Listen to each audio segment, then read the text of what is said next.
13 November ঠিক হবে জুলাই আগস্টের হত্যাযজ্ঞের মামলায় শেখ হাসিনা ও আসাদুজ্জামান খান কামালের রায়ের দিন। দিনটিকে কেন্দ্র করে ঢাকা লকডাউন কর্মসূচি ঘোষণা করেছে কার্যক্রম নিষিদ্ধ হওয়া দল আওয়ামী লীগ। যে কোনো পরিস্থিতি মোকাবেলায় ছক কষছে আইনশৃঙ্খলা বাহিনী।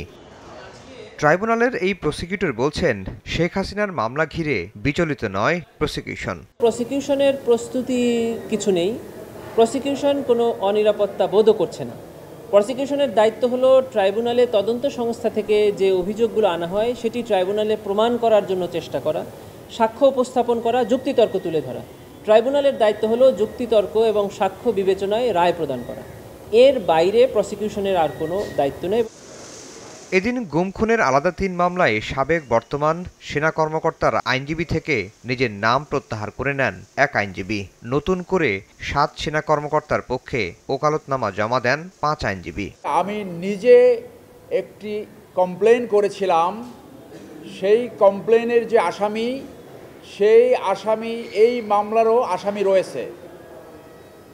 তখন আপনাদেরকে আমরা জানিয়েছিলাম যে প্রফেশনাল ইথিক্স অ্যান্ড কন্ডাক্ট অনুযায়ী আমি ডিফেন্স লয়ার হওয়ার কোনো সুযোগ নাই। 7 জনের পক্ষে ওকালতনামা দিয়েছি যারা র্যাবে কর্মরত ছিলেন। চিফ প্রসিকিউটর বরাবর একটা পিটিশন দিয়েছি যেন ওই সংশ্লিষ্ট যে মামলাটা আছে সেই মামলা সকল কাগজ যেন আমরা হাতে পাই।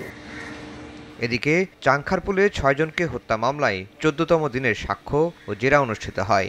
এ নিয়ে এখন পর্যন্ত 24 জনের সাক্ষ্য সম্পন্ন হলো। আফজাল হোসেন, সময় সংবাদ, ঢাকা।